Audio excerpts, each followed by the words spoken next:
Hi hello ನಮಸ್ತೆ. ನಾನು ನಿಮ್ಮ ದಿವ್ಯ ಲೋಕೇಶ್. ನನಗೆ ಆಗಸ್ಟ್ 2 ಆ್ಯಂಡ್ 3 ಅಂದರೆ ನಿನ್ನೆ ಮತ್ತು ಮೊನ್ನೆ ಬ್ಯಾಂಗ್ಳೂರಲ್ಲಿ ಗೃಹ ಪ್ರವೇಶದ ಮೇಕಪ್ ಬುಕ್ಕಿಂಗ್ ಆಗಿತ್ತು.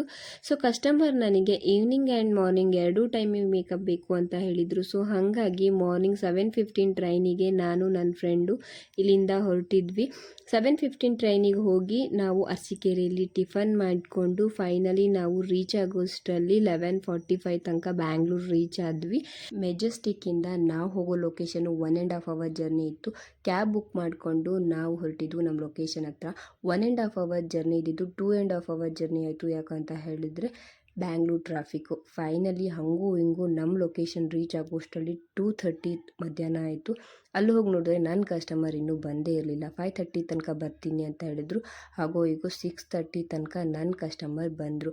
ಈವ್ನಿಂಗ್ ಮೇಕಪ್ಪು ಕಂಪ್ಲೀಟ್ ಮುಗಿಸ್ಕೊಂಡು ಅವರು ಒಂದು ಗುಡ್ ರಿವ್ಯೂ ಕೂಡ ಕೊಟ್ಟರು. ಹೆಂಗೆ ಕಾಣಿಸ್ತಿದ್ದೀರಾ ಮ್ಯಾಮ್? ಚೆನ್ನಾಗಿ ಕಾಣಿಸ್ತಾ ಇದೆ. It came out very well. Very well. ಹ್ಯಾಪಿನಾ? Yeah thank you. So night makeup ಮುಗಿಸ್ಕೊಂಡು ನಾವು ಊಟ ಮಾಡಿಕೊಂಡು ಅಲ್ಲೇ ಸ್ಟೇ ಆಗೋಕ್ಕೆ ನಮಗೊಂದು ರೂಮ್ ಕೊಟ್ಟಿದ್ದರು. ಫೈನಲಿ ಅವತ್ತಿನ ನೈಟಿನ ಕೆಲಸ ಮುಗಿಸ್ಕೊಂಡು ನಾವು ಅಲ್ಲೇ ಸ್ಟೇ ಆದ್ವಿ. ಅರ್ಲಿ ಮಾರ್ನಿಂಗ್ ಮತ್ತು ಬೇಗ ಎದ್ದು ಅವ್ರಿಗೆ ಒಂದು ಸ್ಯಾರಿ ಡ್ರಾಪಿಂಗ್ ಮುಗಿಸಿದ್ವಿ. ಆ್ಯಂಡ್ ಮತ್ತೆ ವಾಪಸ್ಸು 7:30 ಅಷ್ಟೊತ್ತಿಗೆ ಅವರಿಗೆ ಕಂಪ್ಲೀಟ್ ಮೇಕಪ್ ಮುಗಿಸಿದ್ವಿ. ಮೇಕಪ್ ಲುಕ್ ಹೀಗಿತ್ತು ಆ್ಯಂಡ್ ಹೇರ್ ಸ್ಟೈಲ್ ಲುಕ್ ಹೀಗಿತ್ತು. ಅದ್ರ ಜೊತೆಗೆ ಅವ್ರ ಪುಟಾಣಿ ಮಗಳಿಗೂ ಸಮೇತ ಒಂದು ಮೇಕಪ್ ಮಾಡಿ ಕಸ್ಟಮರಿಗೆ ಕಂಗ್ರಾಟ್ಸ್ ಹೇಳಿ ನಾವು ಶಿವಮೊಗ್ಗಕ್ಕೆ ರಿಟರ್ನ್ ಆದ್ವಿ. ಹೀಗಿತ್ತು Bangalore makeup journey vlog. Thank you.